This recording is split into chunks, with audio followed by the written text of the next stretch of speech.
de planificación de recursos humanos, bueno, en el que también pues tiene como subtítulo, ¿no? Estos que aquí pongo, ¿no? La oferta de empleo público, cómo se selecciona el personal y quién tiene las competencias, ¿no? En esta materia de personal. Vamos a ir viéndolo todo a lo largo, pues, como de esta agrupación, ¿no? O de esta parte de la agrupación 37. Bueno, pues en primer lugar, con respecto a la planificación de los recursos humanos, tenemos que ver el artículo 69 que nos habla pues de estos objetivos, ¿no? Y de estos instrumentos que tiene la administración para planificar los recursos humanos, ¿no? Y concretamente el primer apartado me dice que, pues efectivamente, que cuál será el objeto, ¿no? De esta planificación, ¿no? Y bueno, pues podemos contestar un poco también por la pura lógica, ¿no? El objeto de la planificación de los recursos humanos es ganar en eficacia y en eficiencia, ¿no? Es decir, estos dos principios, ¿no? Es decir, estos dos objetivos con los que la administración pública debe de dirigirse, tenemos que tenerlo muy presente, ¿no?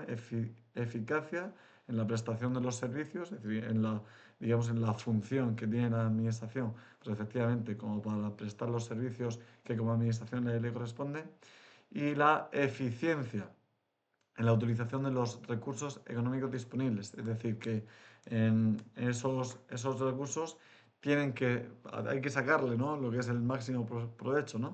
Pues entonces, digamos que estos dos principios, ¿no? O estas dos metas combinadas, la eficacia junto con la eficiencia, pues lo podemos conseguir mediante bueno, pues la distribución, ¿no? Y la buena utilización de los propios efectivos que tiene la administración y cómo se conseguirá, ¿no? esa buena gestión de los efectivos. Pues mejorando su distribución, formación, promoción profesional y su movilidad. Es decir, en general, la administración puede todos estos recursos y concretamente los recursos personales, ¿no? Los recursos humanos, moverlos, ¿no? Y planificarlos, formarlos, promocionarlos o moverlos, ¿no? Estos verbos que aquí aparecen, para ganar en esa eficacia en la prestación de los servicios y eficiencia, ¿no? En sus propios recursos. ¿De acuerdo? En realidad, pues utiliza este artículo palabras como muy complejas, pero aterrizando lo que es en su concepto, simplemente lo que me habla es de que puede utilizar todos los recursos personales para, bueno, pues bien sea formándolos, bien sea moviéndolos, o bien sea, pues, como distribuyéndolos de la mejor forma posible, pueda ganar en que ofrecer un servicio, pues, lo más eficaz posible y ahorrando al máximo, pues, en los recursos, ¿no? Los recursos, pues, tanto económicos como personales, ¿no? Entonces, para ello, la administración puede aprobar planes para la ordenación de los recursos humanos. Es decir, a grandes rasgos, estos planes, pues, efectivamente conseguirán, pues, darle una orden, ¿no? Darle una planificación, ¿de acuerdo? Y esos planes, pues, efectivamente, ¿de acuerdo con qué? Pues, de acuerdo con los sistemas que establezcan las normas que les sean de aplicación. Es decir, tendremos unas normas que cada administración pública, ¿no? Que cada órgano de la administración pública podrá, digamos, como ejecutar siempre con el fin de sacarle, ¿no? Esa máxima eficacia y eficiencia a lo que es a los propios recursos, incluidos los recursos de personal, ¿no? Bueno, y así un poco, pues nos lo dice este artículo 69. Pasamos al artículo 70 para ver la oferta, ¿no? La oferta de empleo público, ¿no? Y así, bueno, este propio artículo nos dice, ¿no? Las necesidades de los recursos humanos, bueno, que deben de preverse mediante la incorporación de personal de nuevo ingreso, será objeto de oferta de empleo público. Efectivamente, pues bueno, esto cabe señalarlo, ¿no? Es decir, no cabe mayor explicación que las necesidades de personal que tenga la administración y que por lo tanto, pues, efectivamente, haya de cargarse a los presupuestos generales del Estado, pues se debe de suplir con incorporación de personal mediante esta oferta de empleo público, ¿vale? O bueno, o a través de un instrumento similar. Y después me dice, muy importante, estos datos que vienen a continuación. lo que comportará la obligación de convocar los procesos selectivos para las plazas comprometidas y hasta un 10% adicional. Es decir, que en las plazas que efectivamente la administración sea, digamos que necesarias, ¿no? Para este buen servicio público, ¿no? Para esa eficacia en la prestación de los servicios que le corresponden a la administración, pues necesitará cubrir las plazas que están comprometidas en la oferta de empleo público, que ahora después entraremos un poco a analizarla, y hasta un 10% adicional. ¿De acuerdo? Y me dice también fijando el plazo máximo para la convocatoria de los mismos. Es decir, que efectivamente también en esa oferta de empleo público se marcará la fecha de la convocatoria. Eh, Me dice fijando el plazo máximo. Digamos que ahora mismo nosotros estamos en esta situación, ¿no? Que describe este artículo 70 del TRAE.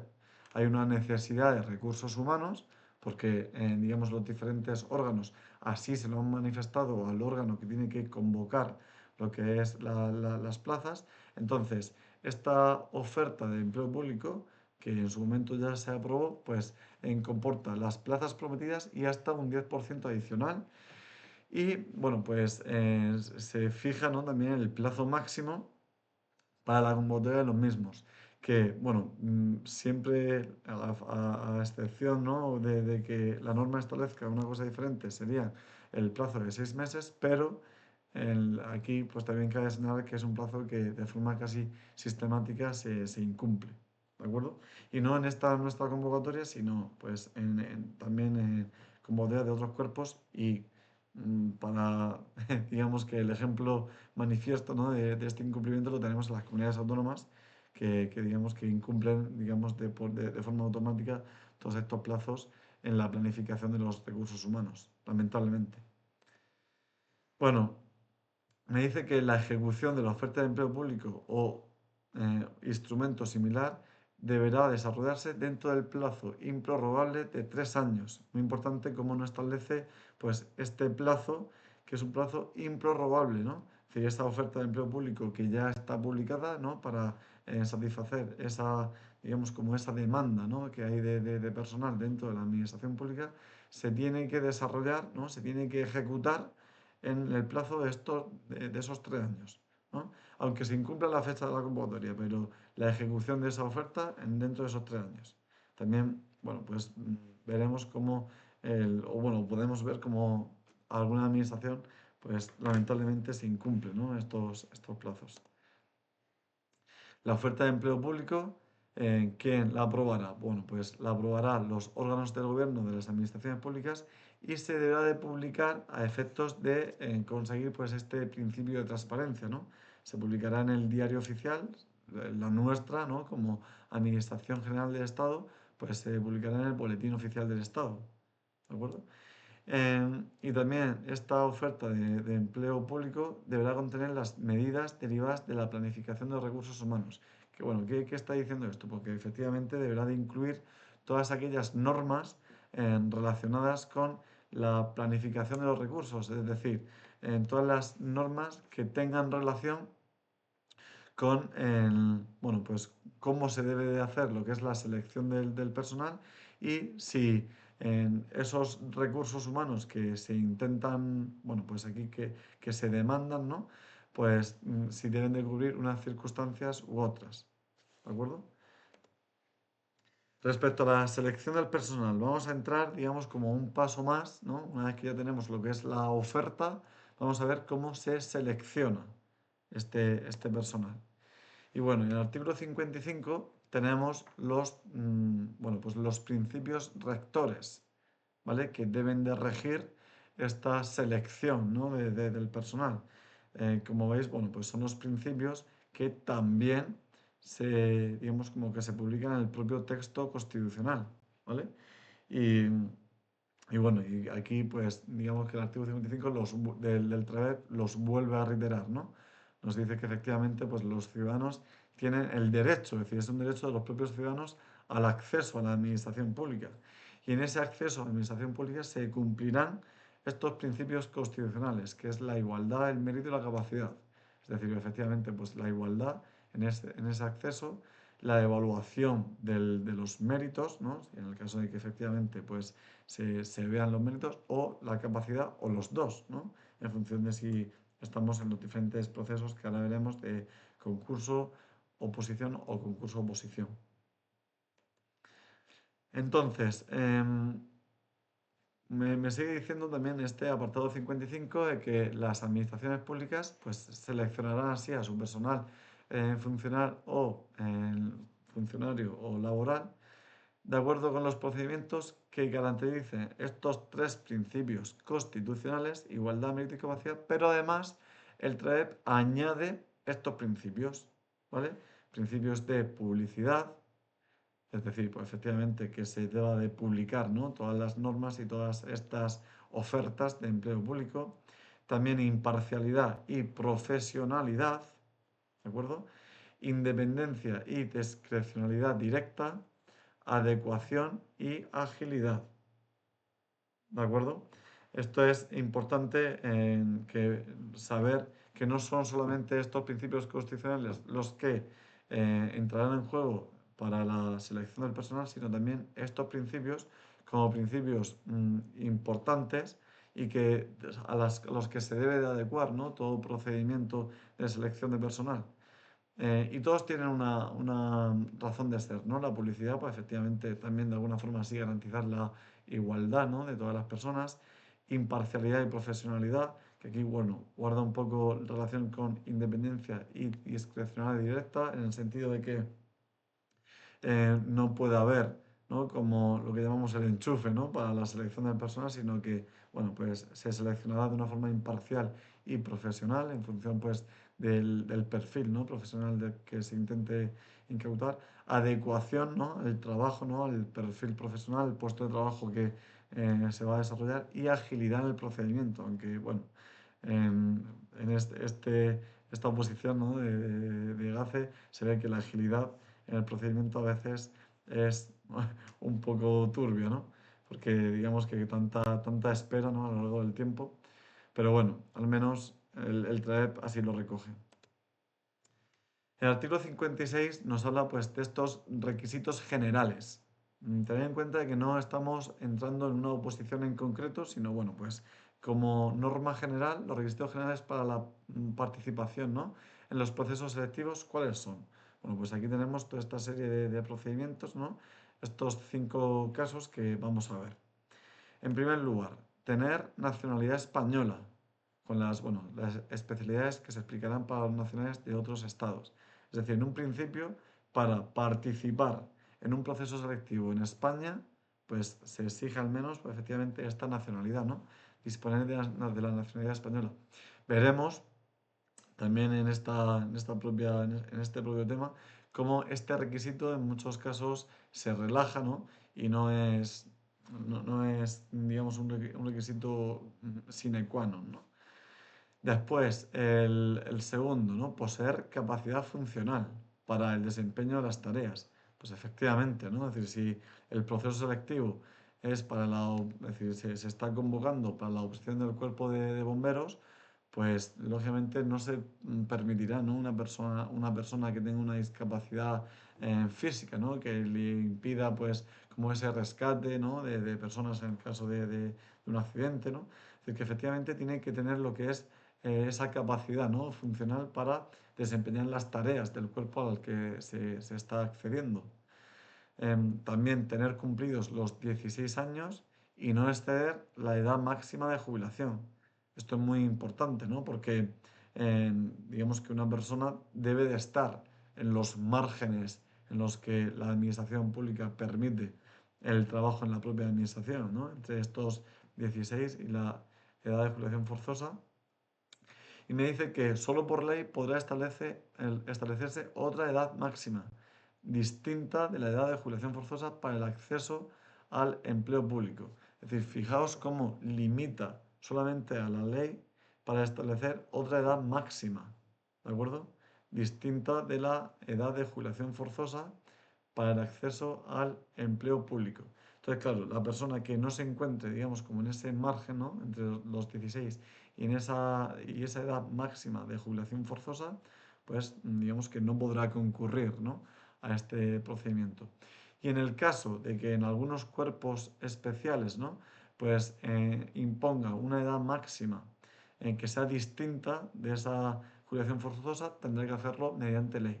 Como por ejemplo, el acceso a las fuerzas y cuerpos de seguridad del Estado, pues establece una edad máxima que es distinta de la jubilación forzosa.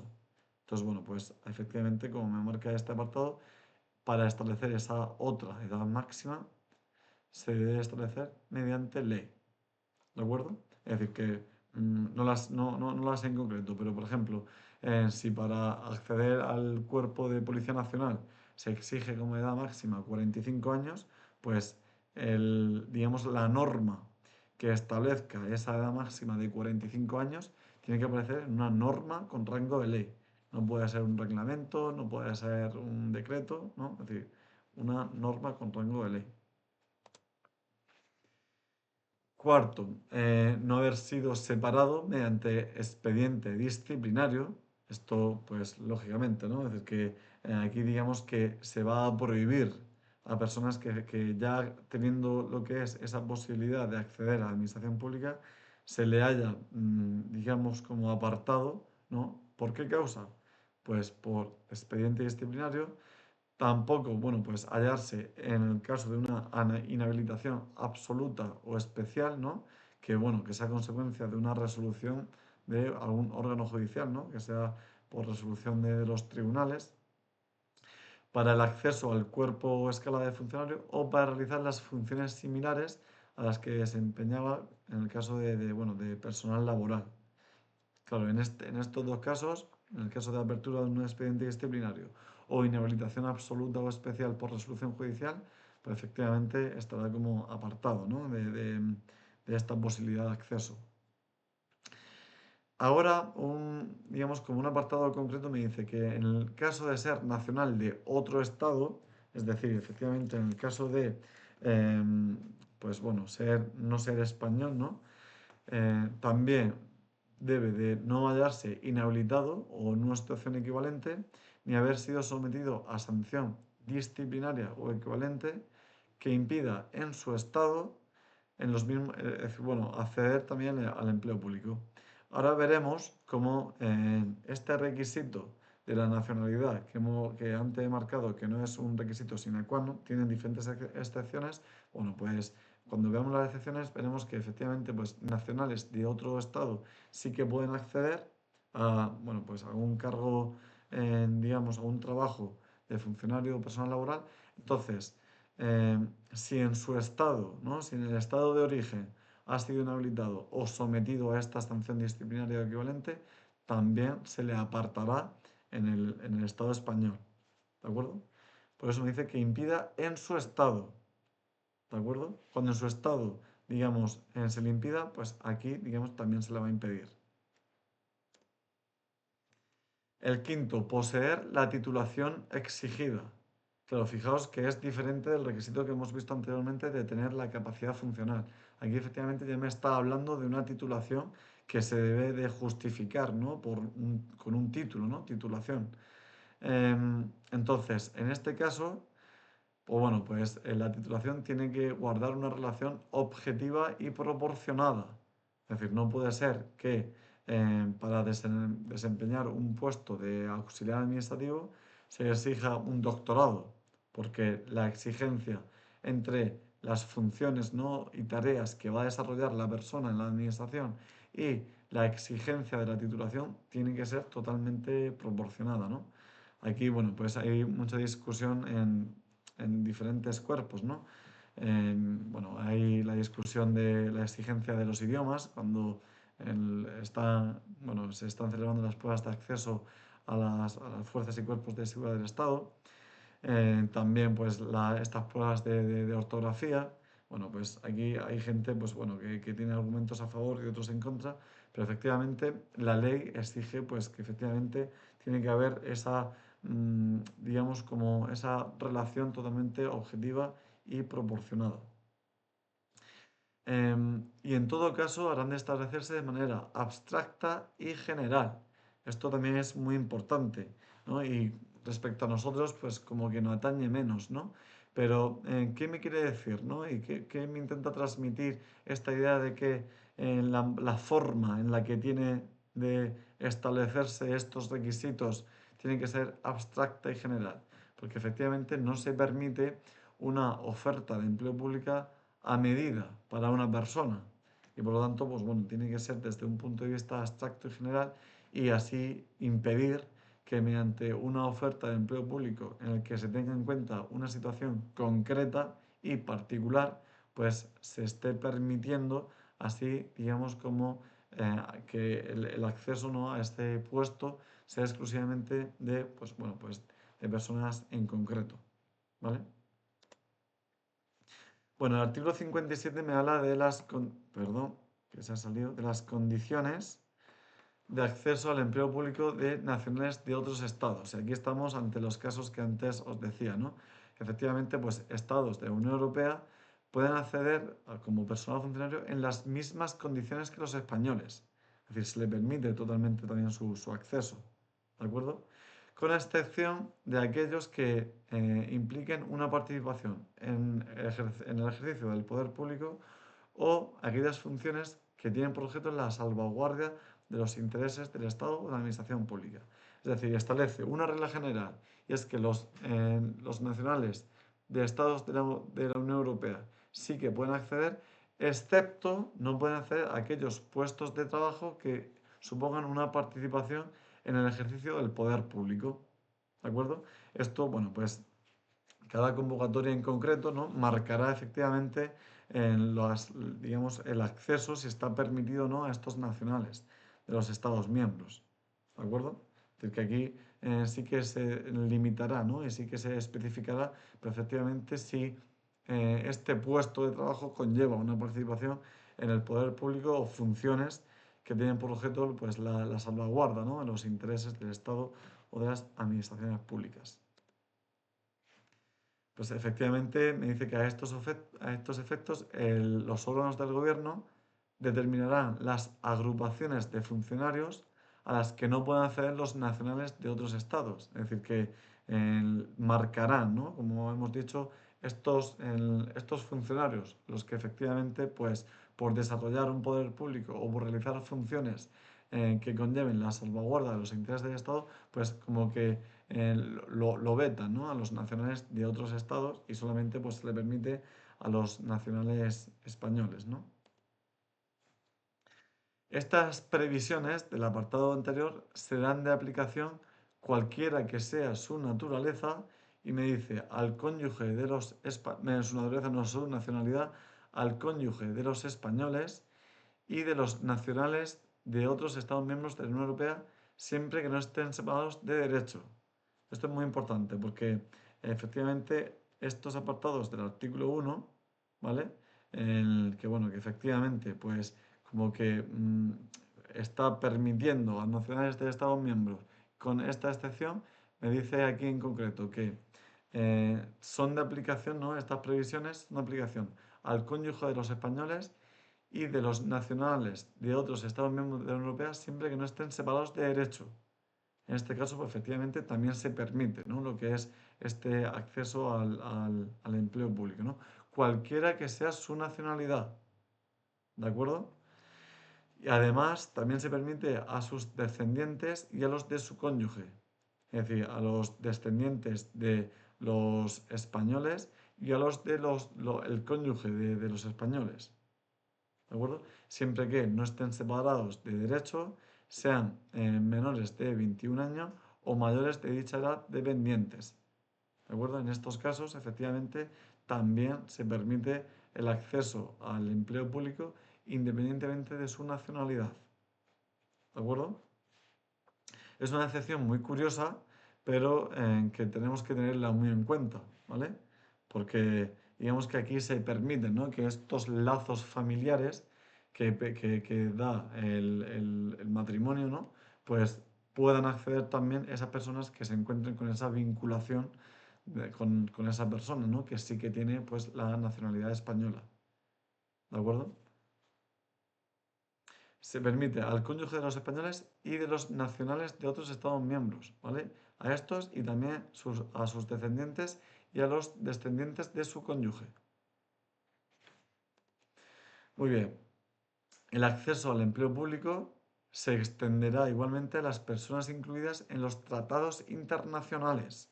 Es decir, hay que tener en cuenta también los tratados que ha celebrado España, pues bien sea pues con, bueno, me dice, los celebrados por la Unión Europea y ratificados por España, en los que se da aplicación la libre circulación de trabajadores.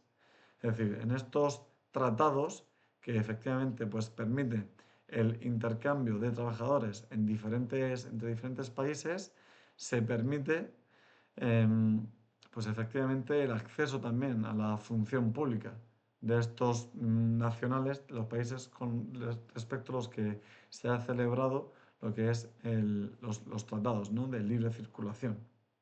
¿Vale?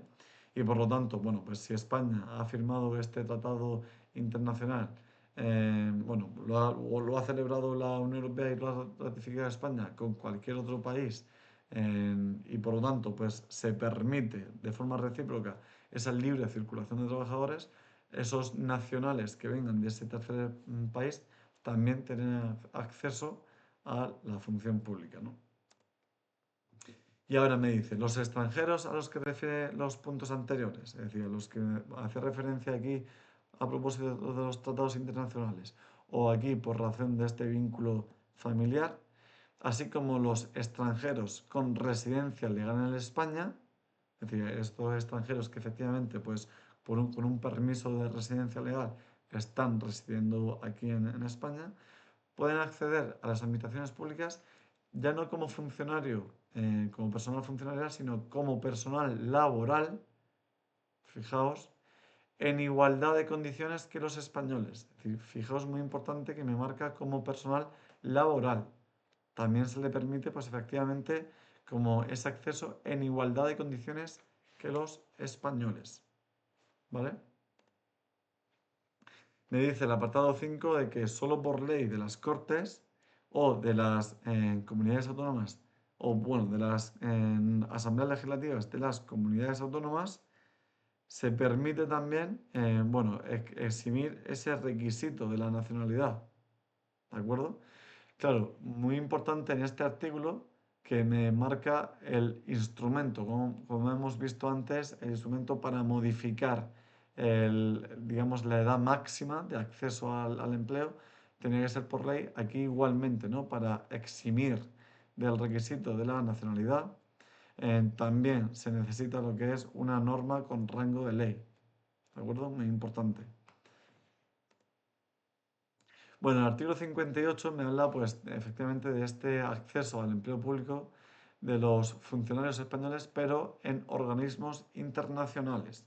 ¿Qué ocurre aquí? Pues efectivamente que sean las administraciones públicas las que establezcan los requisitos y las condiciones para el acceso bueno, pues, de funcionarios de la nación española a organismos internacionales, siempre que pues, cumplan estos dos requisitos, ¿no? Que tengan la titulación requerida y que superen lo que son estos procesos selectivos. ¿De acuerdo? Tenemos que tener muy en cuenta de que, bueno, pues este acceso a los organismos internacionales, pues cumple como digamos, como el procedimiento que también venía estableciendo anteriormente el acceso a la función pública como en organismos, digamos, nacionales, ¿de acuerdo? Tienen que tener la titulación requerida y superar los procesos selectivos, ¿de acuerdo? Me dice que podrán quedar exentos de la realización de pruebas que tengan por objeto acreditar los conocimientos ya exigidos para el desempeño de su puesto en el órgano internacional correspondiente. Es decir, que si yo como funcionario ya he realizado aquellas pruebas que tenían como fin acreditar unos conocimientos, bueno, pues efectivamente se me puede eximir de volver a realizar esa prueba en el que tenga que acreditar ese conocimiento, si para el acceso a ese organismo internacional ya he tenido, ¿no? Como que presentarme a esa prueba en el que se acredite lo que es el conocimiento, ¿no? Ahora vamos a ver, pues efectivamente en este artículo 61 los sistemas de selección, ¿no?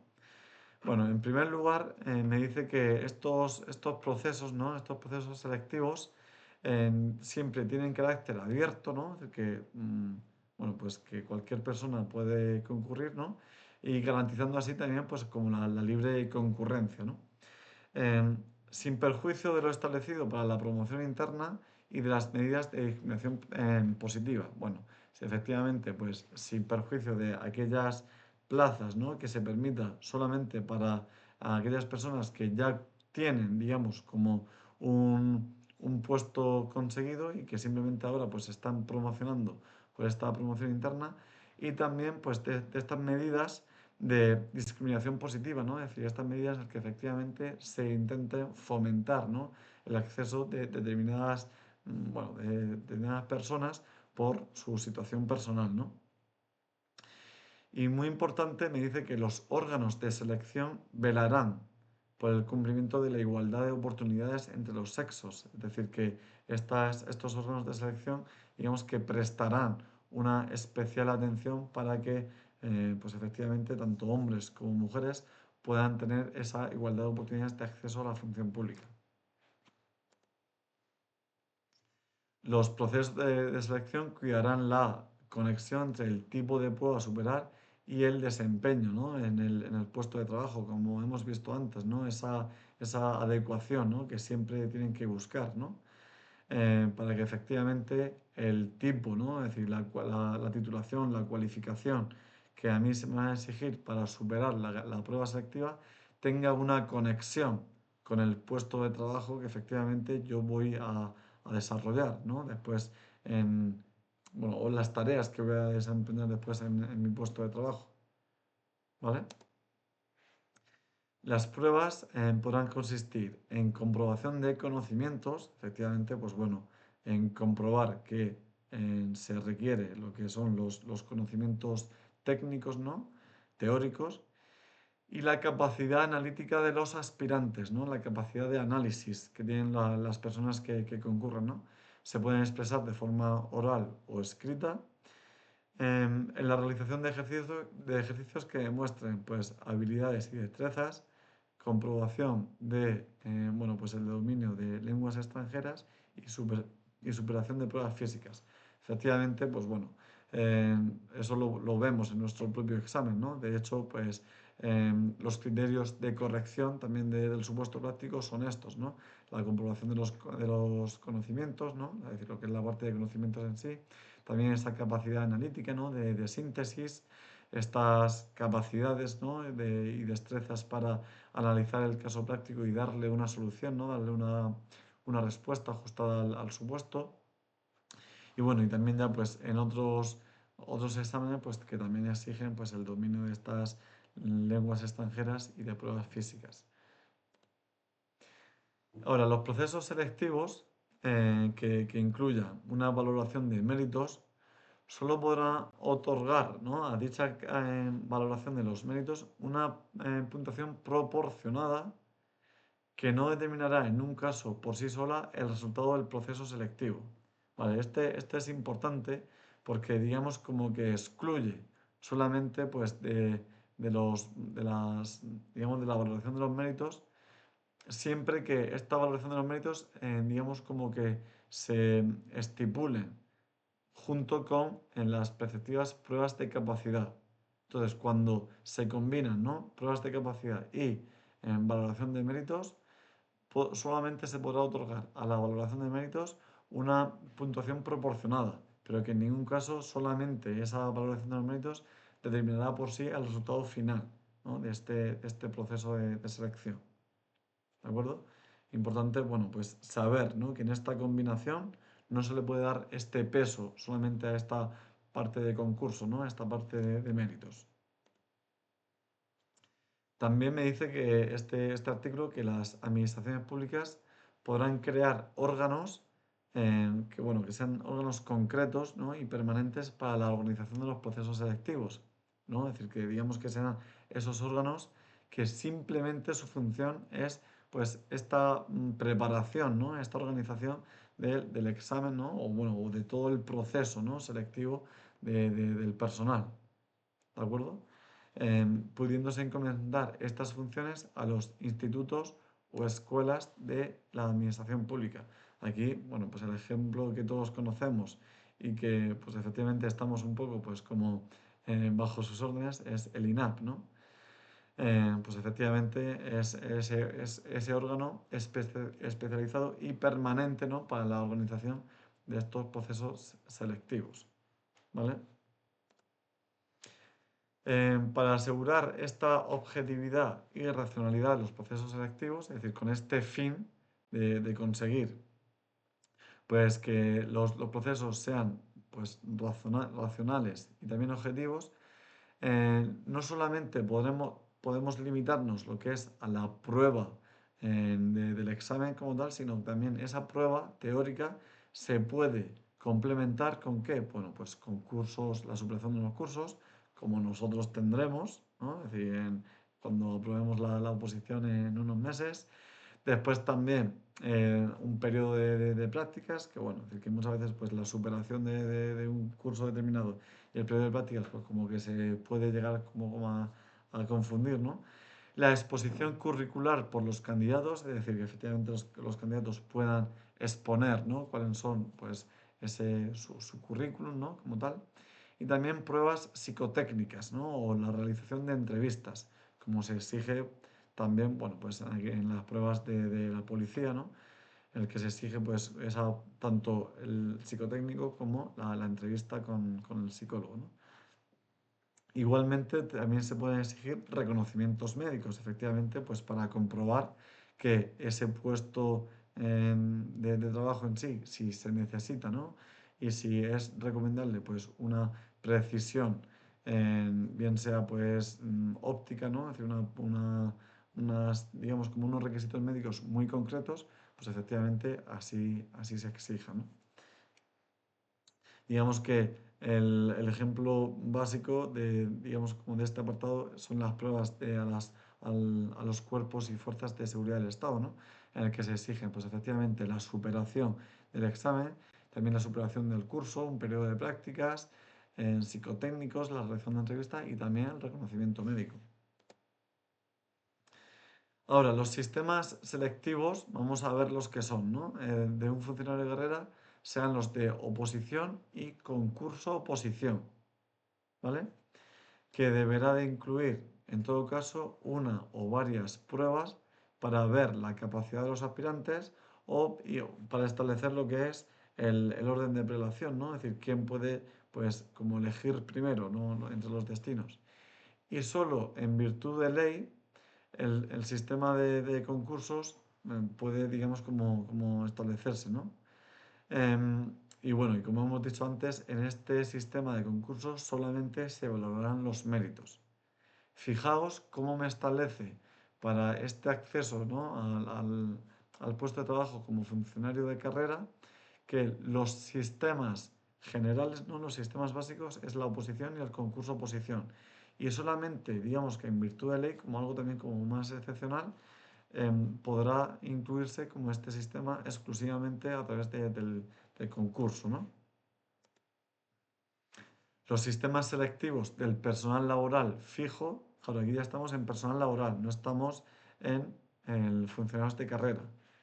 Personal laboral fijo, pues efectivamente oposición, concurso oposición, con las características establecidas en el apartado anterior, es decir, con estas características de que deberán de incluirse una o varias pruebas,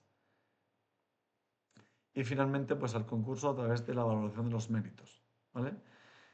También me dice que las administraciones públicas pueden negociar, bueno, pues en el marco de los convenios colectivos en que fijen la actuación de las organizaciones sindicales, el desarrollo de los procesos selectivos. Bueno, aquí un poco como información adicional, bueno, pues que tener en cuenta, ¿no? que las administraciones públicas pueden llegar a negociar, ¿no?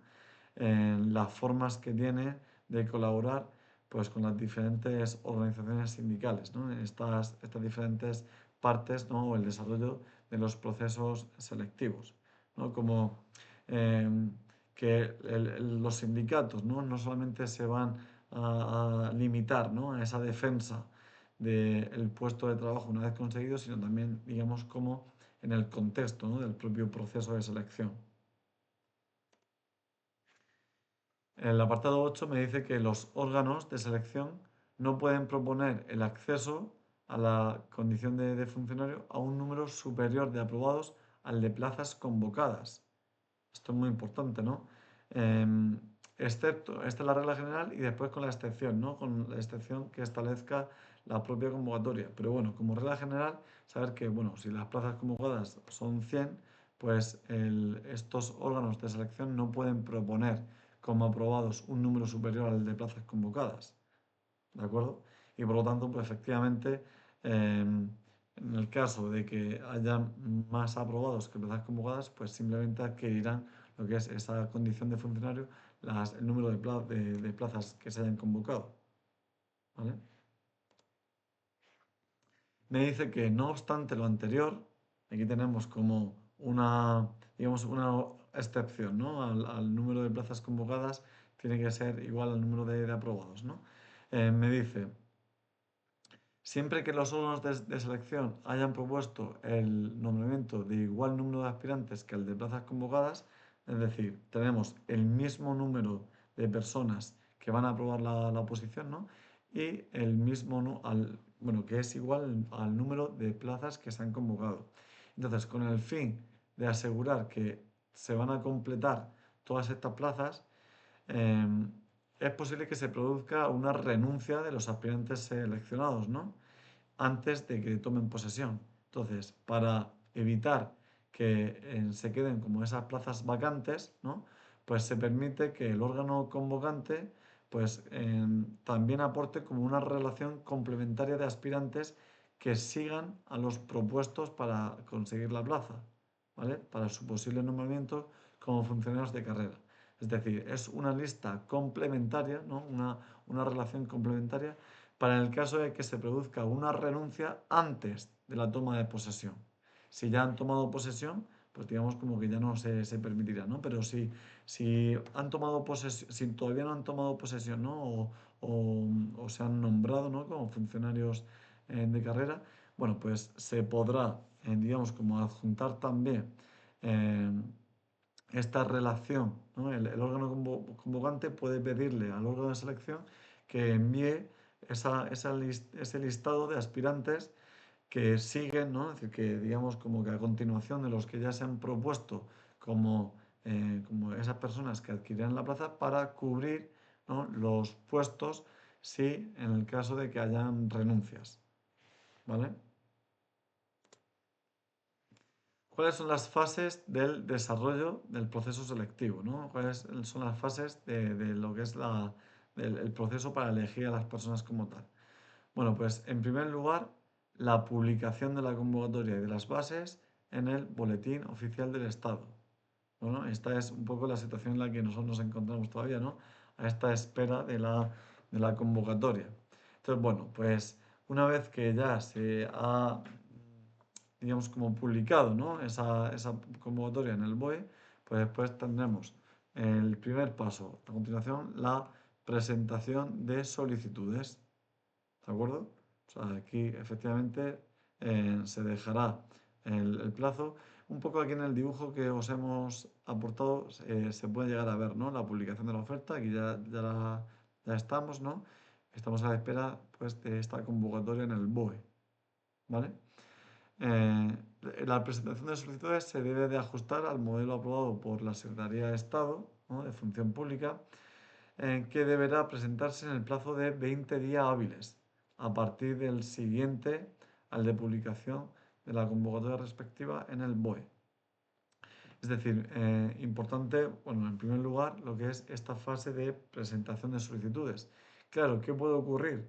Que esta presentación de solicitudes se ajuste o, bueno, pues en la propia convocatoria establezca una forma concreta. En un principio nos tenemos que ajustar a este modelo oficial que ha sido aprobado por la Secretaría General, perdón, la Secretaría de Estado, pero se nos puede exigir, como de hecho ocurre con estas oposiciones, ¿no?, al cuerpo de gestión, que en la presentación sea por vía telemática, ¿de acuerdo? Bueno, después tenemos el listado de admitidos y de excluidos, ¿vale?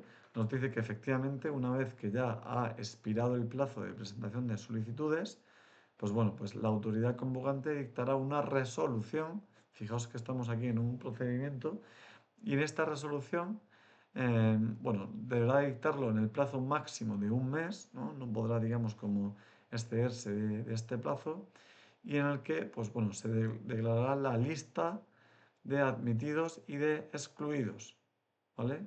Efectivamente, aquí estaremos como en este paso, la lista de admitidos y excluidos. En dicha resolución, que bueno, esta resolución también se tiene que publicar en el Boletín Oficial del Estado, se señala un plazo que será el de 10 días hábiles para subsanar en el caso de que efectivamente pues se me haya excluido por una causa que sea subsanable, ¿no? Es decir, que efectivamente pues requiere como un complemento, ¿no?, de alguna documentación, ¿vale? Y en ella se determinará el lugar y la fecha de comienzo de los ejercicios y el orden de actuación de los aspirantes, efectivamente, en el caso de que haya pues como en diferentes fechas en el que pues los aspirantes deben de concurrir, ¿no?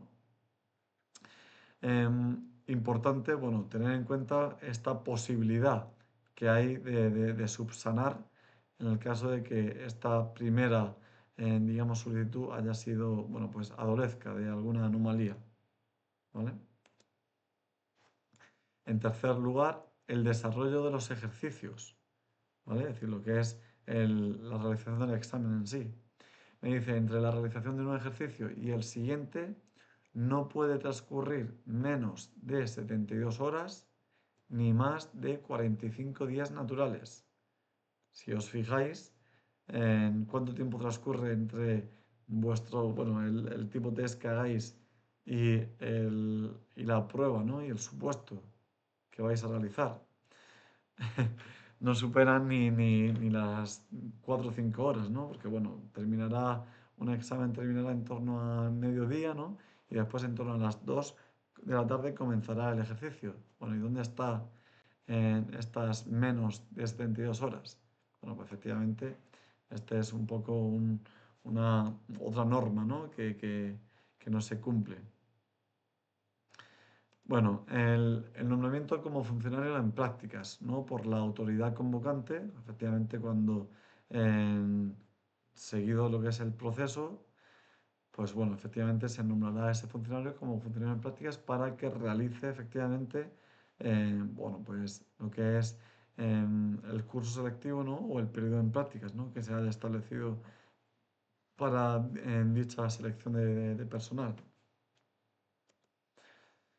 Y después, finalmente, el nombramiento como funcionario de carrera, ¿no? Siempre que los candidatos, pues efectivamente hayan aportado los documentos acreditativos de las condiciones de capacidad, es decir, efectivamente, siempre que hayan establecido, ¿no?, y hayan presentado, pues todos aquellos documentos que efectivamente, pues son necesarios, ¿no?, para justificar esa capacidad y también los requisitos exigidos en la convocatoria. Imaginaos que la convocatoria exige la presentación del grado universitario, ¿no? Pues efectivamente, antes, ¿no?, del nombramiento como funcionario de carrera, este es el momento pues de acreditar, ¿no?, todas estas exigencias que aparecen en la convocatoria. Y ya por último, la toma de posesión, ¿no? Esa toma de posesión formal a partir de la cual efectivamente pues se adquiere esa condición, ¿no?, como ya funcionario de carrera. ¿De acuerdo? Respecto a bueno, este artículo 70, que es un poco que ya lo hemos visto antes, ¿no?, un poco cuando hablábamos en general de la oferta de empleo público, que efectivamente pues convocará, es decir, deberá de convocarse las plazas convocatorias y aparte se podrá complementar con un 10% adicional. Este artículo también lo tenéis en el propio tema reiterado, ¿no? Por eso lo he querido señalar aquí para que, bueno, de alguna forma que sepáis, ¿no?, que es efectivamente el mismo, debe de realizarse en un plazo improrrogable de 3 años, ¿vale? La oferta se publicará en el BOE, pues efectivamente, bueno, igual que hemos visto anteriormente, ¿no? Podrá contener las medidas para, bueno, derivadas de la planificación. Y ya pasamos lo que es al análisis de los órganos de selección como tal, ¿no? Em, bueno, vamos a acabar, que nos queda simplemente lo que es esta última parte, ¿no? de esta agrupación y dejamos un descansillo antes de entrar en el régimen disciplinario. Los órganos de selección. Vamos a ver los requisitos que se exigen, ¿no? A estos órganos de selección. En primer lugar, el artículo 60 me dice que efectivamente los órganos de selección serán colegiados. Es decir, que efectivamente pues, estarán compuestos, ¿no? Por más de una persona, ¿no? Que será un conjunto, ¿no? En su composición deberá ajustarse a los principios de imparcialidad y profesionalidad. ¿Qué me dice esto? Porque efectivamente eh, debe de tener, ¿no? los miembros, ¿no? que conforman estos órganos de selección, debe de tener totalmente ser imparciales y por lo tanto pues no intentar influir en el procedimiento, bien sea porque conozcan a alguno de sus miembros y también, y esto es fundamental, conseguir también así una profesionalidad en el sentido de que se permitirá en la medida, bueno, se permitirá, no se exigirá en la medida de lo posible que cuenten con una formación, que esto lo veremos a continuación de forma más concreta, adecuada, ¿no? También a las exigencias que, bueno, pues que exigen para ese puesto para el que están seleccionando al personal, ¿no? Y además se tenderá a la paridad entre mujer y hombre. Es decir, que intentarán también que haya aquí una equiparación, ¿no? Entre los miembros de ese órgano de selección, es que sean hombres y mujeres, ¿no? Ahora, no podrán formar parte del órgano de selección este personal, ¿no? Los funcionarios interinos no pueden, tampoco el personal de elección o de designación política, es decir, bueno, pues aquellas personas, ¿no? Que hayan sido seleccionados bueno, pues por un órgano político, ¿no? Tampoco el personal eventual, el personal laboral y los altos cargos. Todas estas personas están totalmente excluidas, ¿no? de los órganos de selección. Y me dice que la pertenencia será siempre a título individual, es decir, que me elijan como miembro de este órgano de selección, están eligiendo a la persona en concreto.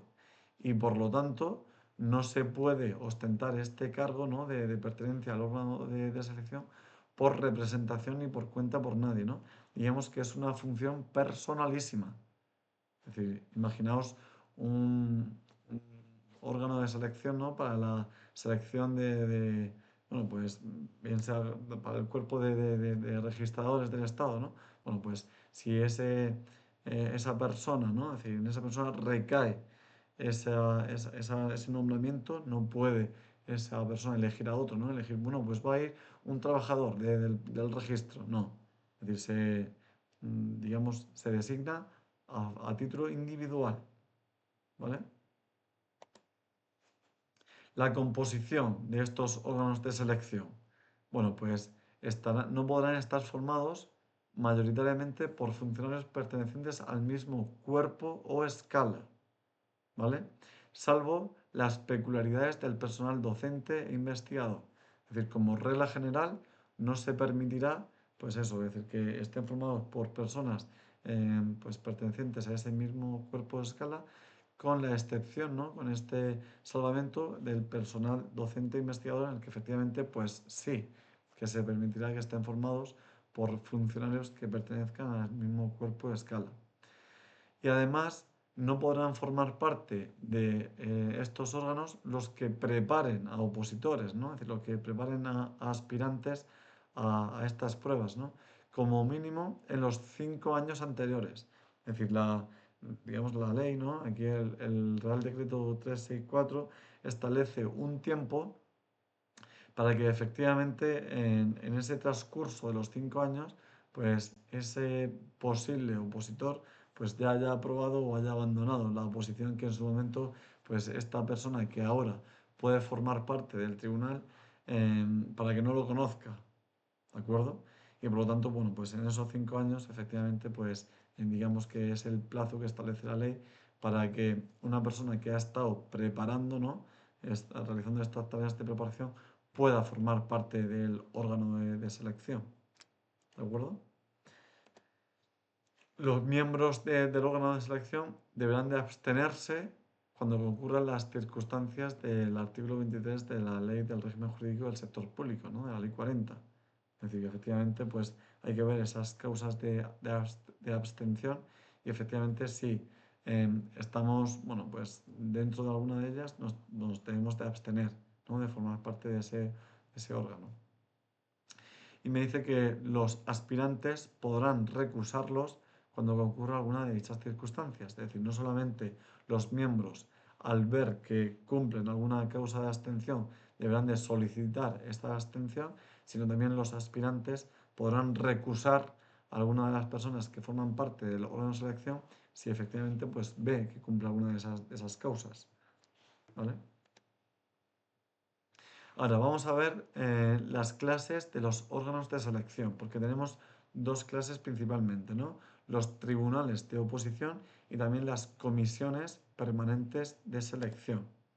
En primer lugar, los tribunales de oposición, pues efectivamente estos tribunales serán nombrados en cada orden de convocatoria, ¿no? Es decir, efectivamente, pues por cada convocatoria en sí que se comience a celebrar y con arreglo a la misma le corresponderá el desarrollo y la calificación de las pruebas selectivas, ¿vale? Es decir, que estos tribunales que se nombren en concreto, em, en cada orden de cada convocatoria, pues se nombrará y efectivamente a ellos le corresponde tanto el desarrollo como la calificación, ¿de acuerdo? ¿Cómo se constituirán, no? Es decir, ¿cómo se conformarán estos órganos de oposición? Pues siempre por un número impar, ¿vale?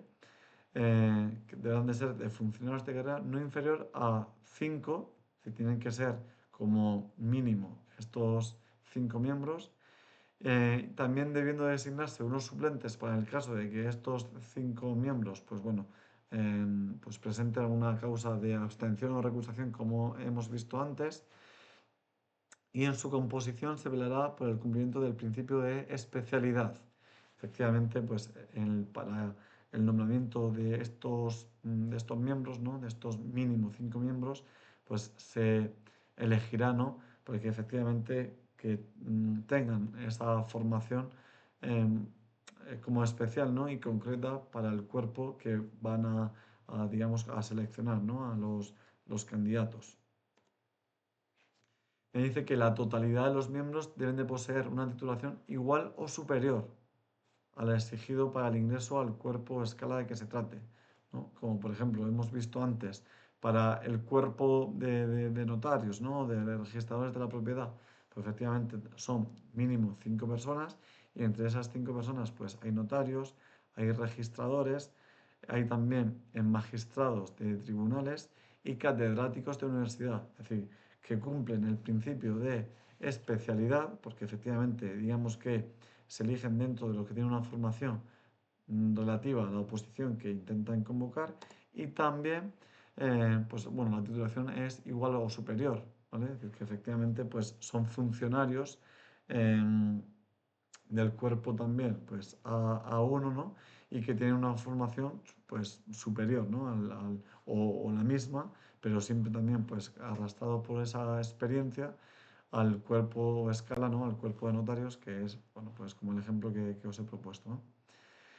La participación de funcionarios en tribunales calificadores está exceptuada del régimen de incompatibilidades y, por tanto, pueden realizarse sin necesidad de autorización de compatibilidad.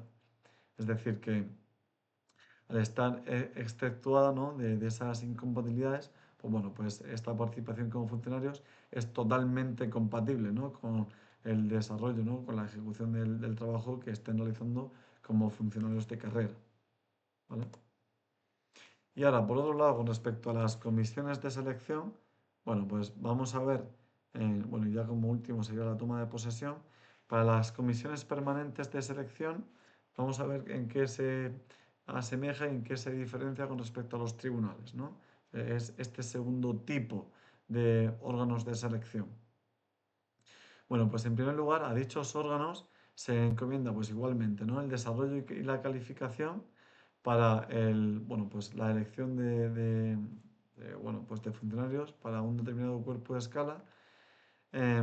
Y en concreto, bueno, pues vamos a ver aquí ya la primera diferencia, ¿no? Debido al elevado número de aspirantes, ¿vale? Aquí efectivamente pues tenemos un número de aspirantes bastante alto, ¿no? No es lo mismo, pues las 800 personas, ¿no? Que se presentan al cuerpo de notarios, ¿no? Y por lo tanto, pues, efectivamente, se accede a través de un tribunal, ¿no? Es decir, el órgano de selección es un tribunal que, bueno, pues las 10.000, ¿no? Por ejemplo, pueden llegar a presentarse perfectamente o más, ¿no? Al cuerpo de gestión, ¿no? Aunque, bueno, esta última convocatoria bastante menos, ¿no? Y el nivel de titulación y especialización así lo requiere. Bueno, pues efectivamente, eh, la titulación y especialización en estos cuerpos también tiene que ser concreta, pero pues efectivamente pues no requiere, ¿no? Como en el nombramiento de tantas personas con una cualificación pues como tan alta, ¿no? Actúan en virtud del principio de imparcialidad, por supuesto, ¿no? Es decir, esto es común, es decir, aquí totalmente tienen que ser imparciales y cuando los procesos lo requieren de forma descentralizada, es decir, que pueden haber pues también actuación de forma como independiente, ¿no? Es decir, que pueden actuar como en diferentes focos, ¿no? No tienen que actuar como el tribunal en su conjunto, como sí que ocurre en el caso de los tribunales, ¿no? Se establecerán por orden del Ministerio de la Función Pública, ¿no? En previo acuerdo, en su caso, con el departamento al que estén adscritos los cuerpos o escalas objeto de selección. Que efectivamente será pues, este Ministerio de Función Pública el que nombre estas comisiones permanentes, pues siempre de acuerdo, ¿no? Con estos departamentos con el que, bueno, pues, con el que efectivamente se permita o el que se vaya a realizar lo que es la selección. Bueno, simplemente aquí, sobre todo, saber la Constitución, ¿no? Que es por orden del Ministerio de Función Pública. ¿Cómo estarán constituidos? Pues estarán constituidos por un número impar, ¿vale? Aquí siempre, pues, bueno, hablábamos antes de mínimo 5, aquí también de un número impar. ¿Para qué? Bueno, pues para permitir así que en el caso de que haya que tomar una decisión por votación, no haya, digamos, como una votación similar, ¿no? Es decir, no haya el mismo número de votos a favor que en contra, ¿de acuerdo? La titulación siempre tiene que ser igual o superior, ¿no? Al cuerpo de escala que se han seleccionado y serán designados libremente en esa orden ministerial que hemos visto y en su composición se velará por el principio de especialidad, igual que hemos visto antes también para los tribunales. Se requiere que en ese nombramiento, pues que esas personas cumplan también, digamos, los requisitos especiales que se exigen como para ese cuerpo como tal, ¿no? La composición, aquí de los dos, ¿no? Tanto de los tribunales como de la comisión permanente, como hemos visto, se requiere una presencia equilibrada, ¿no? De hombres y mujeres, es decir, que efectivamente pues no se va a permitir, ¿no? La composición totalmente de uno, es decir, de un sexo o totalmente de otro sexo, sino que siempre, bueno, pues aspirar, ¿no? A esa presencia equilibrada, como así establece, ¿no? De forma general el artículo 53, ¿no? Aquí os lo he puesto para, bueno, esta ley no es completamente como obligatoria, ¿no? Saberla en este contexto, sí, cuando veamos los temas de igualdad, pero bueno, si aparece un poco alguna problemática, ¿no? Relativa a la presencia equilibrada, pues bueno, pues hablar de este artículo 53 de la Ley 3/2007 para la igualdad efectiva de hombres y mujeres. Y por último, ya la toma de posesión, ¿no? La toma de posesión, tener en cuenta que se ha modificado por este Real Decreto 6/2023. Y bueno, y esta toma de posesión, que efectivamente pues este acto formal, ¿no? En el que se ya convierte esta persona en funcionario de carrera, pues bueno, ¿cuándo se producirá? Pues en el caso de funcionario de carrera, a los 15 días naturales o un mes si esa toma de posesión conlleva cambio de residencia. Aquí, bueno, pues se entiende que se produce ese cambio de residencia cuando efectivamente supone un cambio también de provincia, ¿no? Entonces, bueno, pues tener en cuenta, ¿no? Los 15 días naturales como regla general o un mes, ¿de acuerdo? Y para funcionarios interinos o personal laboral, al día siguiente.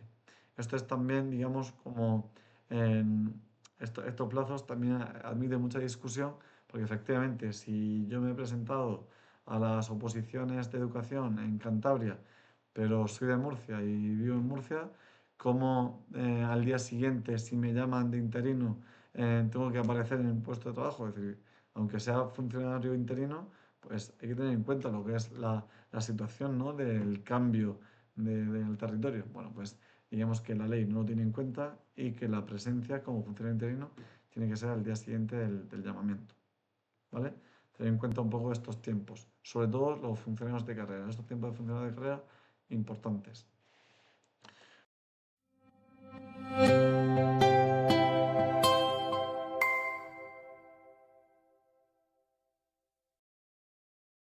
Pues aquí estamos con el régimen disciplinario. Vamos a ver, como os decía, ¿no? Esta segunda parte. Em, bueno, pues como decía, la primera parte de la agrupación 37, que esta sí que pues entra incluso a los de promoción interna, ¿vale? Bueno, pues en primer lugar, el régimen jurídico.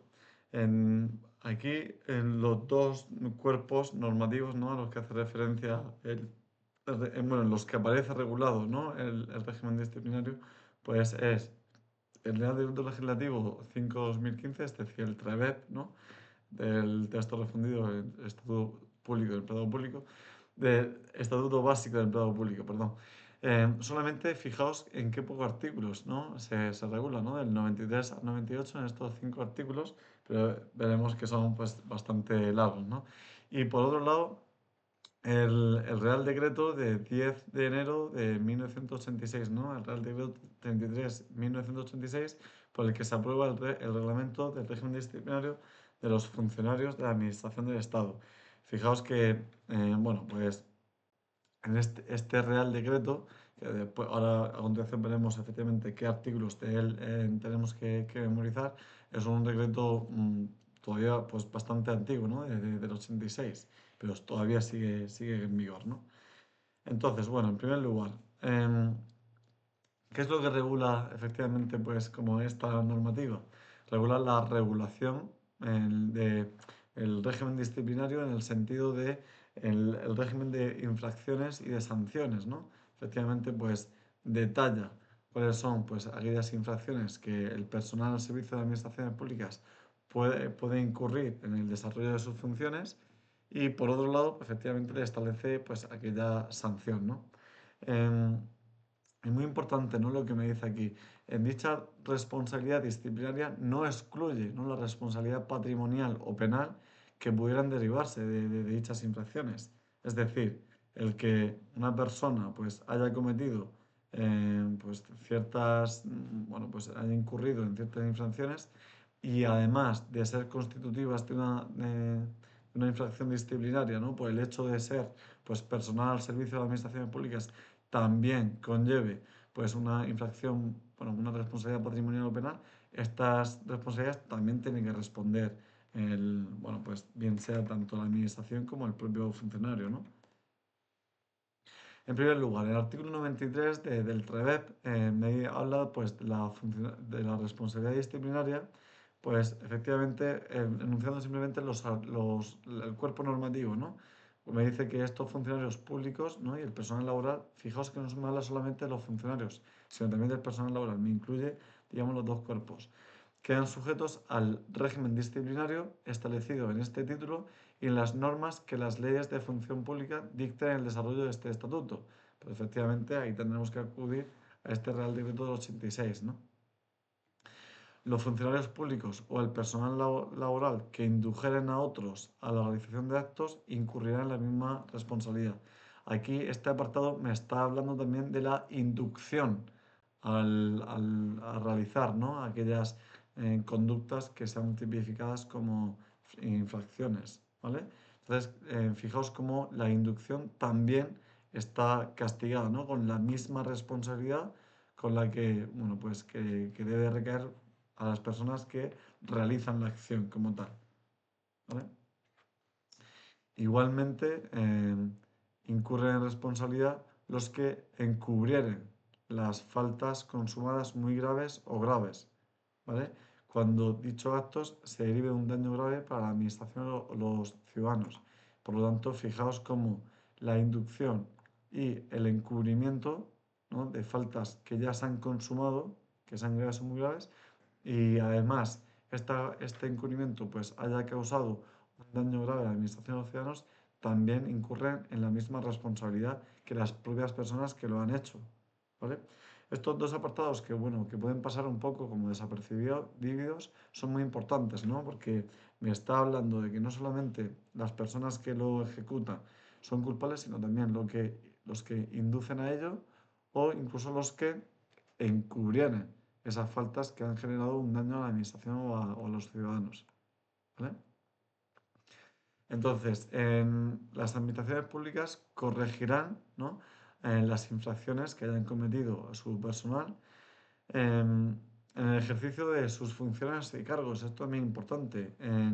Cuando yo, como funcionario, cometo una sanción, ¿no? Es decir, bueno, pues realizo alguna de las infracciones que están recogidas en la ley, hay que tener en cuenta de que se me va a imponer esta potestad sancionadora, ¿no? Bueno, potestad disciplinaria, perdón, porque yo tengo la condición, ¿no?, de personal funcionario o personal laboral, ¿vale?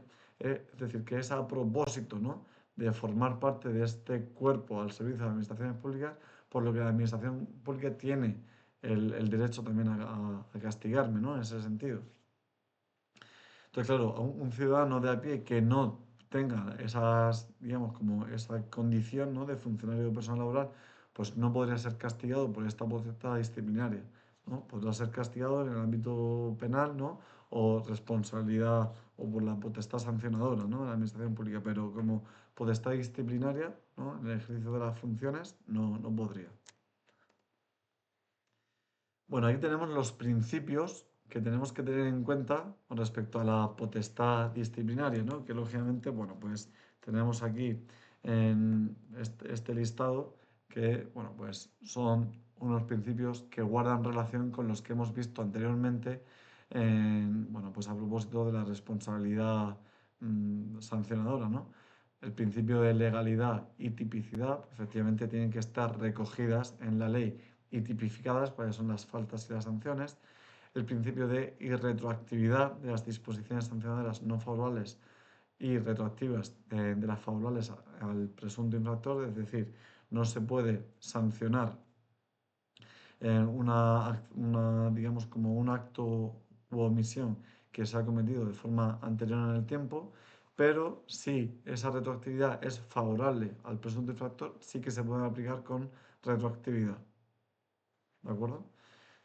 No sé si llegáis a entender esto, simplemente me está hablando de que la irretroactividad, efectivamente, que no se puede castigar una acción que en el momento de cometerse no esté regulada ya también como en una sanción, ¿no?, como una infracción.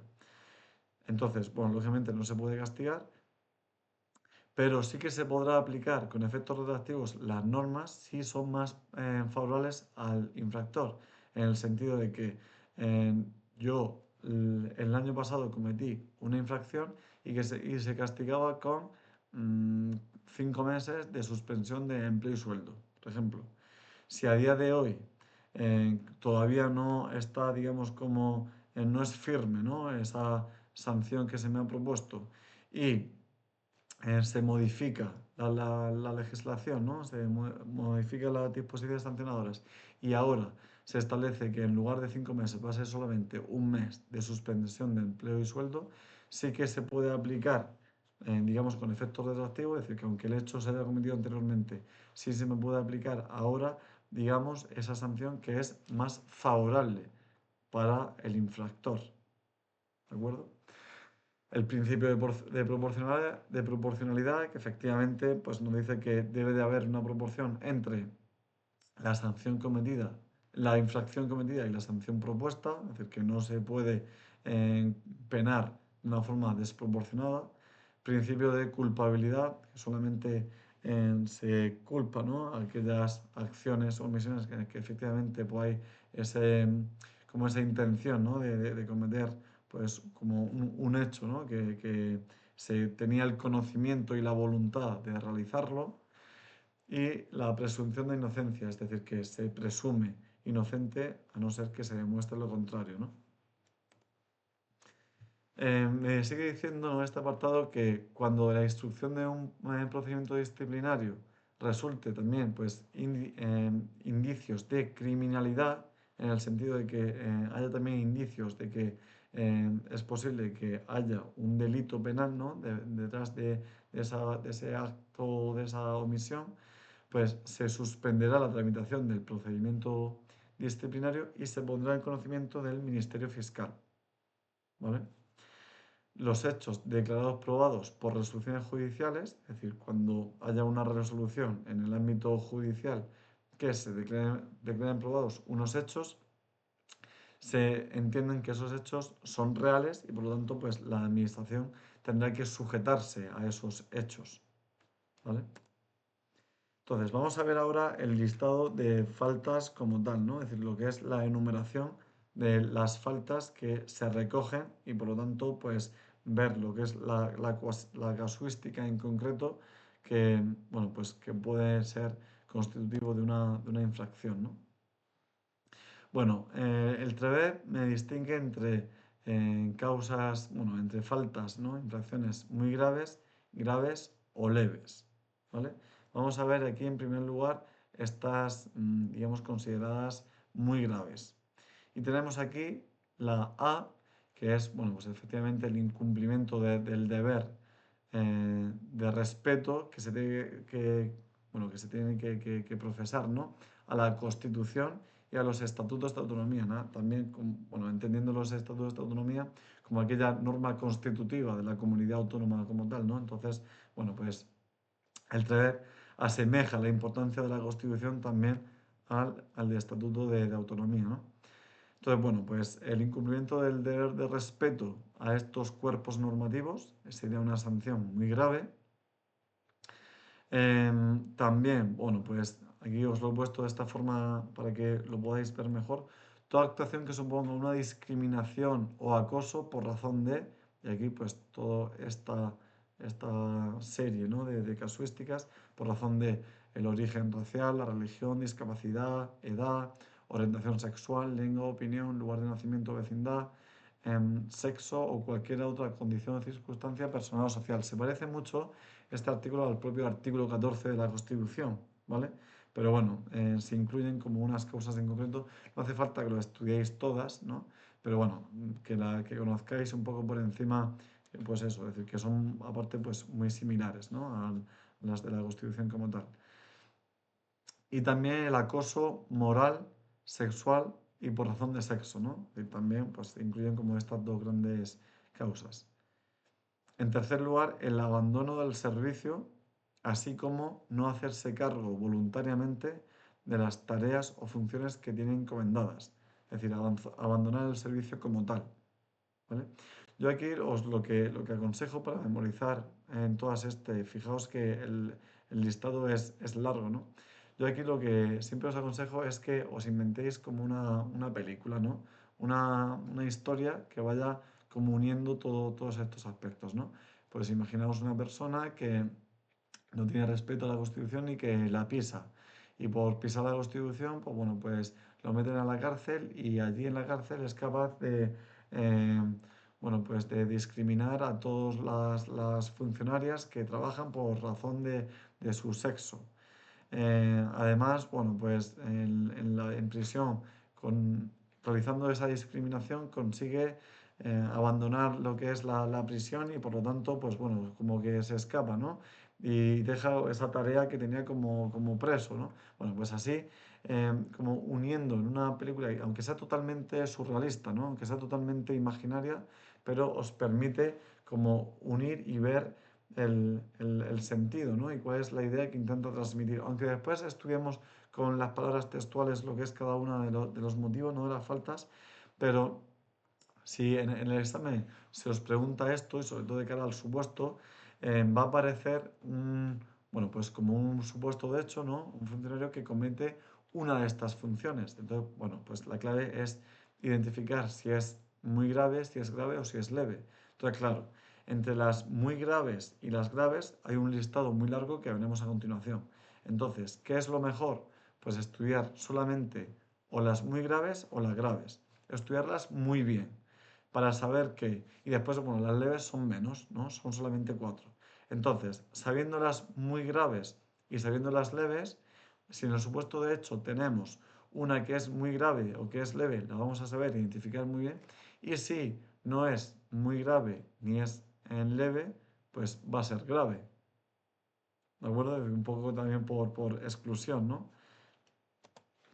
Bueno, seguimos con estas muy graves, ¿no? La opción de acuerdos que sean manifiestamente ilegales y que causen un perjuicio a la administración o a los ciudadanos. Lógicamente, si en ese trabajo como funcionario estás realizando un acuerdo que es ilegal, bueno, pues la sanción muy grave. También la publicación o la utilización indebida de esa documentación o información, es decir, la publicación, pues efectivamente, de esos documentos que debe de prestarle, ¿no? Como esa, digamos, como ese cuidado, ¿no? Pues efectivamente también sanción muy grave. La negligencia en la custodia de los secretos oficiales, un secreto que por razón de su cargo se le ha comunicado y que efectivamente pues lo debe de guardar. Aquí en este caso, pues efectivamente, si cometen negligencia simplemente en la custodia de ese secreto oficial, pues también la sanción muy grave. El notorio incumplimiento de las funciones esenciales, aquí inherentes al puesto de trabajo, aquí, bueno, esta causa guarda mucha relación, ¿no? Con aquí, con el abandono, ¿no? O no hacerse cargo voluntariamente de las tareas o funciones que tienen encomendadas, ¿vale? O notorio incumplimiento de las funciones esenciales. Fijaos que muchas veces como que la causa se describe de una forma diferente, por lo tanto, tenemos que también como que estudiarla, ¿no? Con estas palabras claves. Aquí me habla de funciones esenciales. Y aquí no me habla de funciones esenciales, simplemente, pues, bueno, pues como el abandono, ¿no? No hacerse cargo, como no abandonar en el sentido de no realizar, ¿no? Las funciones de ese puesto de trabajo. Y aquí es pues incumplir, ¿no? Estas funciones que se consideran como fundamentales. También la violación de la imparcialidad, ¿no? Utilizando las facultades para influir en procesos electorales de cualquier naturaleza y ámbito, ¿no? Es decir, bueno, pues aprovechando esa función, ¿no? Es decir, ese trabajo como de funcionario, pues bueno, pues viola ese principio de imparcialidad, ¿no? Que siempre debe seguir su actuación, ¿no? La desobediencia al superior, ¿no? A las órdenes o instrucciones que da el superior, salvo que esas instrucciones del superior constituyan infracción manifiesta del ordenamiento jurídico. ¿De acuerdo? Cuando efectivamente esa orden del superior constituye una infracción del ordenamiento jurídico, el que yo, digamos, desobedezca las órdenes del superior no va a ser constitutivo de una falta, ¿no? Considerada muy grave, porque efectivamente lo que estoy haciendo es cumplir lo que es el ordenamiento como tal, el ordenamiento jurídico. Digamos que el ordenamiento jurídico está por encima de las órdenes que dé un superior jerárquico. Después también la prevalencia en la condición de funcionario, ¿no? O, bueno, de empleado, para obtener un beneficio indebido, ¿no? Digamos como esta utilización fraudulenta de lo que es el puesto para obtener un beneficio personal, ¿no? La obstaculización al ejercicio de las libertades públicas y los derechos sindicales. Fijaos aquí cómo se protegen estos derechos fundamentales, ¿no? Del título 1, perdón, de lo que es de la sección segunda, ¿no? De la Constitución española, ¿vale? Aquí, bueno, pues se intentan proteger, ¿no? De una forma fundamental y por lo tanto, pues bueno, hay que tener en cuenta de que se le da incluso digamos, la máxima sanción, ¿no? Que es una sanción muy grave. Tanto las libertades públicas como los derechos sindicales estamos ante un derecho, ¿no? Fundamental, libertades públicas que son las que la Constitución blinda, ¿no? De esa forma pues especial, ¿no? También la realización de aquellos actos encaminados a coartar el libre ejercicio del derecho de huelga, ¿no? Otro derecho fundamental de los trabajadores, ¿no? Derecho sindical, derecho de huelga. Pues bueno, pues efectivamente si se han realizado pues actos encaminados a coartarlos, una infracción muy grave. El incumplimiento de los servicios esenciales en el caso de huelga, fijaos que aquí estamos ante dos manifestaciones, ¿no?, del derecho de huelga. Coartar el derecho de huelga y aquí pues incumplir los servicios esenciales en el caso de que efectivamente la huelga ya esté proclamada, ¿no? El incumplimiento de incompatibilidades cuando ello dé lugar a una situación de incompatibilidad. Esta es importante porque tenemos que diferenciarla de efectivamente el incumplimiento de las normas de incompatibilidad cuando ello no dé lugar a una situación de incompatibilidad, que estaremos ante otro tipo de sanciones, ¿no?, pero no una sanción muy grave. También la incomparecencia injustificada a las comisiones de investigación, es decir, el no ir a esta comisión de investigación, bien sea de las Cortes o bien de las asambleas legislativas, también es una causa muy grave. El acoso laboral, desde un punto de vista pues, general. Y también aquellas serán faltas muy graves aquellas que estén tipificadas como tal en la ley, bien sea de las Cortes Generales, en las leyes de las asambleas legislativas de las comunidades autónomas o por los convenios colectivos, en el caso de personal laboral, ¿vale? Es decir, se pueden tipificarse, ¿no?, además de las que hemos visto a continuación, pues bueno, pues se deja aquí una cláusula abierta para todas aquellas que puedan tipificar como tales en la ley, las leyes de las Cortes, de las Cortes Generales, de las asambleas legislativas o en los convenios colectivos para el personal laboral. Ahora, pasamos a las graves, ¿vale? Y tener en cuenta, pues, como este mecanismo, ¿no?, que os he enseñado, porque aquí, digamos que las graves también vienen una enumeración larga. Entonces, bueno, pues estudiar solamente una, bien sean las muy graves o las graves, y después también las leves. ¿Para qué? Bueno, pues para que, como os he dicho, pues podamos, digamos, si no estamos en un caso, pues en el otro, ¿vale? Sin perjuicio de las que puedan tipificar las asambleas legislativas, efectivamente aquí también está permitiendo, ¿no?, que sean las asambleas las que, bueno, bien sean las Cortes Generales o las asambleas las que puedan incluir, ¿no?, nuevos casos, ¿no?, de sanciones graves. Fijaos que aquí estas se regulaban en el artículo 96 del TREDEP, estas graves se regulan en el artículo 7 de este Real Decreto del 86. ¿Vale? Fijaos aquí la diferencia entre los cuerpos normativos. Son faltas graves, y viene aquí pues este listado, ¿no? La falta de obediencia a los superiores o autoridades, el abuso de autoridad en el ejercicio del cargo, las conductas constitutivas de delito doloso, la tolerancia de los superiores respecto a la comisión de faltas muy graves o graves de los subordinados, es decir, que efectivamente los superiores dejen, ¿no?, que los subordinados cometan esas faltas, la grave desconsideración con los superiores, compañeros o subordinados, es decir, digamos como ese trato totalmente desconsiderado con estas personas, ¿no?, superiores, compañeros o subordinados,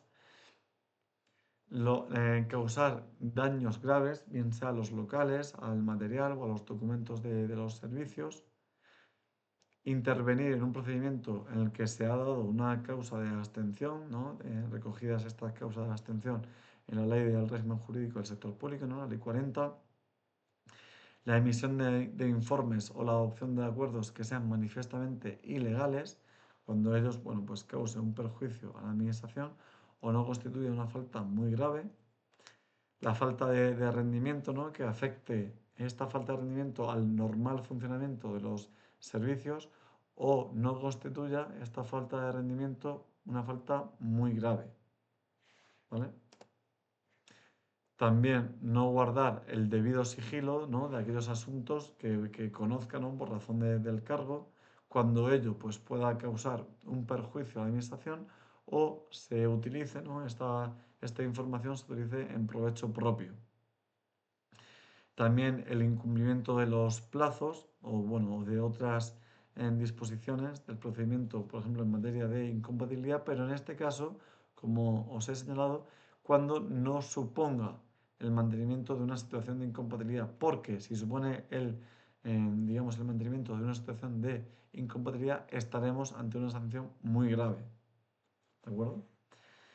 El incumplimiento injustificado de la jornada de trabajo, que suponga un mínimo de 10 horas al mes. Fijaos aquí cómo establece un dato concreto.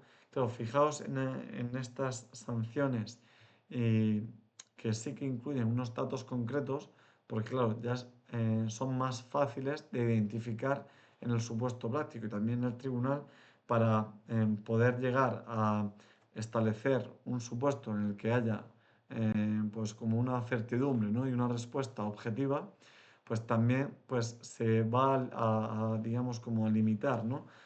A preguntar aquellos datos que son objetivos, ¿no? Y que no haya lugar a interpretación, ¿vale? La tercera falta injustificada de asistencia en un periodo de 3 meses. Es decir, 3 faltas injustificadas en un periodo de 3 meses. Cuando las dos anteriores hubieran sido objeto de sanción por falta leve. Este es un supuesto complejo porque me está hablando de 3 faltas injustificadas en un periodo de tiempo, ¿no? Es decir, en estos 3 meses, y la 1 y la 2 han sido objeto de una sanción leve. También la grave perturbación del servicio. Claro, esta es, digamos, como una sanción que es ambigua, ¿no? Esta grave perturbación del servicio y que, bueno, para identificarla, pues tienen que describirla casi como tal, ¿no? El atentado grave a la dignidad de los funcionarios o de la administración, la grave falta de consideración con los administrados. Claro, también fijaos que el- la palabra grave aparece casi en la mayoría de este listado de palabras cuando efectivamente está haciendo referencia a una sanción grave, ¿vale? Daños graves, pues entonces la falta también grave. Eh, la grave de consideración, pues bueno, pues aquí grave, pues también la falta como grave, ¿de acuerdo? También aprovechar estas técnicas, ¿no? De mnemotecnia para conseguir memorizarlo, ¿no? Y por último, la letra Q también, pues aquellas acciones u omisiones dirigidas a evadir el sistema de control de horarios o a impedir, bueno, pues que sean detectados los incumplimientos injustificados. En este caso, pues efectivamente también estaremos ante la constitución de una falta grave. El artículo 8 me habla simplemente pues, de las sanciones que están catalogadas, ¿no? Como sanción leve. El artículo 8 también pues, del Real Decreto, ¿no? Entonces, bueno, pues consideramos faltas leves el incumplimiento justificado al horario de trabajo, pero cuando no suponga una falta grave, entonces, bueno, pues nos vamos a las faltas graves. Entonces, bueno, tenemos un mínimo de 10 horas al mes. Pues, efectivamente, aquí tenemos igual o inferior a 9 horas al mes, ¿vale? Porque digamos que 10 o más ya sería grave, ¿vale? La falta de asistencia injustificada de un día, aquí fijaos que todas las leves me las identifican muy bien.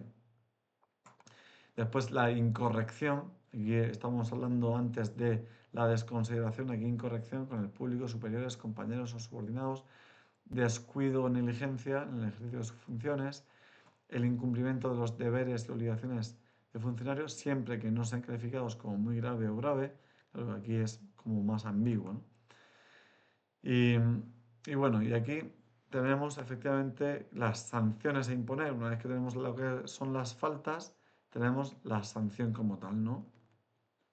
Y también pues la clasificación dependiendo de si estamos ante una falta muy grave, grave o leve. Si estamos ante una falta grave, pues tendremos incluso pues efectivamente la separación del servicio, ¿vale? Y esta separación del servicio conllevará la pérdida de la condición de funcionario, ¿vale? ¿Por quién será, es decir, quién serán, digamos, los órganos, ¿no? Es decir, que deben de considerar, ¿no? Esta separación del servicio? Pues bueno, el ministro, ¿no? Podrá, digamos, como aplicar la suspensión de funciones, pero no puede ser superior a 6 años ni inferior a 3. También el subsecretario pues, no, perdón, bueno, aquí esta función de separación la realizará el ministro. Para la suspensión de funciones la tomará el subsecretario y el traslado con cambio de residencia la tomará el subsecretario. Es decir, que esta flecha abajo efectivamente me está haciendo referencia a quién puede llegar a tomar esta sanción grave, ¿no?, que se especifica arriba, ¿no? Para la separación del servicio, el ministro; la suspensión de funciones, el subsecretario; y para el traslado con cambio de residencia, que su duración será de 3 años, podrá, o de hasta 3 años, el subsecretario. ¿De acuerdo?